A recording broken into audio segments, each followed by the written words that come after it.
This is our presentation on the evaluation of all phases of our event, Trivia Time at the Fiddler. First up, the initiation phase. This involved establishing our SMART objectives. We met our fundraising goal of $500 with over $1,500 raised and secured the sponsorship of 3 businesses by the 1st of May, with a major sponsorship of Overstock Plus Castle Hill. However, other smaller sponsorship such as Smiths and IGA were sourced from other areas. Also, we achieved the desired attendance of 80 people and raised community awareness of Northcote, as over 50% of 48 attendees surveyed said they were likely to donate after the event to Northcote. With regards to our SWOT analysis, the internal strength of having contacts with the fiddler allowed us to host a successful event. The weakness of expensive room hire was negated due to the profits made by ticket sales and donations on the night. The external opportunity of hosting at a well-known location like the Fiddler allowed us to meet our attendance goal, whilst the threat of the unsurety of the sound system slowed down the trivia in parts but didn't affect the overall experience of the night.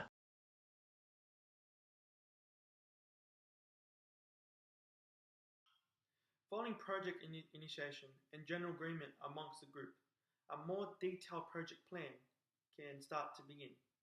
This phase involves confirming the administrative structure for the project and developing an integrated project management plan using the appropriate tools such as a Gantt chart and a work breakdown structure to communicate our plan to the relevant people. From first class in week 1, all 6 of us started brainstorming ideas for this event. Even though we didn't know each other well, we did know that time was limited and the key to a successful event will be to start planning early. By week 3, we are locked in the Fiddler at Rouse Hill as our venue and picked a trivia theme for our event, naming it Trivia Time at the Fiddler. The next stage in the planning phase was to apply the appropriate tools necessary to our event, which were the work breakdown structure and the Gantt chart. The work breakdown structure, or WBS, provides an overview of the work to be done in key areas. The work breakdown structure describes the tasks to be performed. It can take form of a diagram or a table. A high-level work breakdown structure indicates the key areas for planning.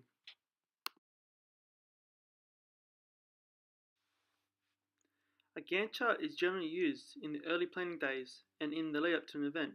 The Gantt chart focuses on the sequence of tasks necessary for completion of a project. Each task on a Gantt chart is represented as a single horizontal bar. The length of each taskbar corresponds to the duration of the task, or the time necessary for completion. Here's our Gantt chart that shows the 12 steps we have undertaken in our planning process. Having initiated the project and completing the planning, it is now time to move on into implementation.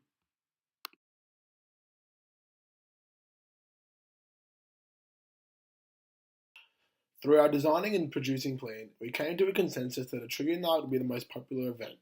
Thursday night was the most suitable time considering the very expensive hire costs for a Saturday night at our venue, which was the Fiddler, a standard venue, which was a good proposition as it meets all our requirements, is very flexible, and is well known to the Hills target market.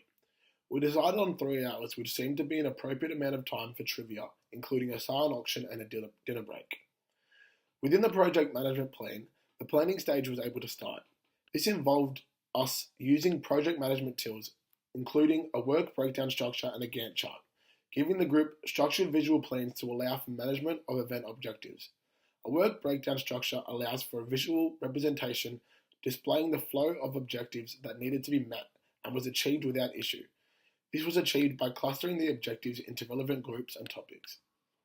Our event marketing plan was achieved through internal and external strengths, weaknesses, opportunities, and threats, which are outlined in our SWOT analysis.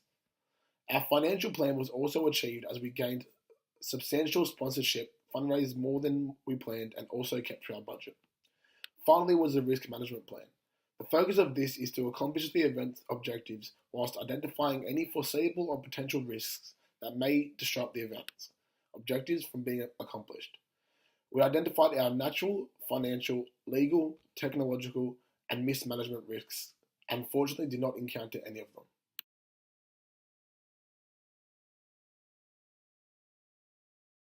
In what we saw as a successful event, the operation of our trivia night went extremely well and to plan. Prior to us arriving at the venue on the day of the event, the layout of the hired room had already been set up by the venue. This was done at our discretion and in accordance with ticket sales. As we arrived at the venue at 4 p.m, 3 hours before the event was due to start, we had time to set up our silent auction table at the back of the room, as well as put up and display all of our Northcott posters, leaflets and novelty bits. These were displayed on and around the tables in addition to all answer papers and advertisement papers for our major sponsor, Overstock Plus. Over the course of the 3 hours prior to the event, we ran through the progression of the night as well as checked the functionality of as many aspects as possible. When groups arrived, we made them welcome to our event by escorting them to their tables, instructing them in the silent auction workings of the trivia night and the food and drink service provided by our venue. As expected and organised by guests who had already purchased tickets, we had to prepare certain tables for extra walk-in guests by adding extra chairs to certain tables and taking the money for the walk-ins in the form of cash. Once the event commenced at 7 p.m, all 6 members of our group had specific roles. Myself, Jackson and Sam shared the emceeing role, whilst additionally working the clue sales and conversing with our guests. The use of a heads and tails games ran by Sam gave the room an opportunity to break from the trivia and give a different aspect to the night. Tom, Philip and Josh were in control of the marking of the answers, PowerPoint progression and collection of papers and the payment for clues. As we progressed through the night, all aspects ran smoothly and as planned, with food and drink orders catered for by the event venue itself. As the event concluded around 9:45 p.m, we could address that the only error on the night was an issue with the venue's sound system, which we corrected almost instantly. And on-the-spot decisions that we had to make were the rotation of who was to MC throughout the night, as well as the deployment of the heads and tails game, as we felt we needed to break up 3 hours of our guests playing trivia.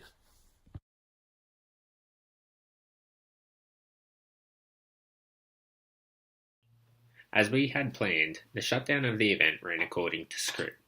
So, at the conclusion of trivia time at the Fiddler, the winners of the silent auction and trivia were announced, and then prizes were handed out accordingly.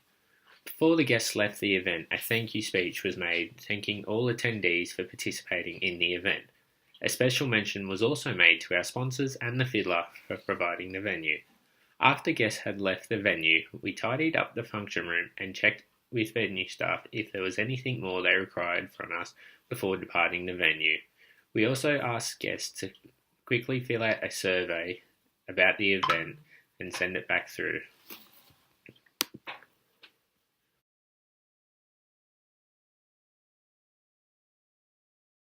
Overall, from a financial standpoint, the event was a great success. Our total revenue raised was $1,886.65. This came from a combination of ticket sales, auction sales, and donations.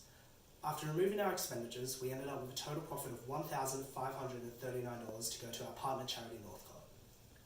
Our event had 75 paid attendees, covering various demographics. The attendees covered multiple different cultural groups, which can be attributed in part to the differing cultural backgrounds of myself and the others.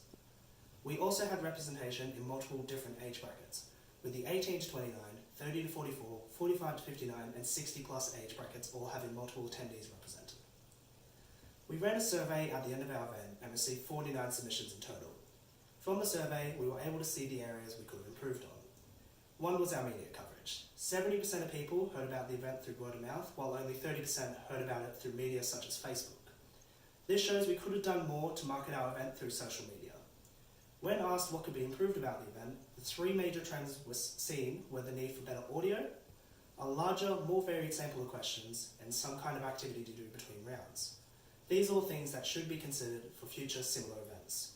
But we also saw a lot of positive feedback from the surveys, with over 90% of respondees being satisfied or very satisfied with both the location and the event as a whole. Most importantly, we also saw great feedback regarding Northcott, with 70% of people being likely or very likely to look further into Northcott after the event.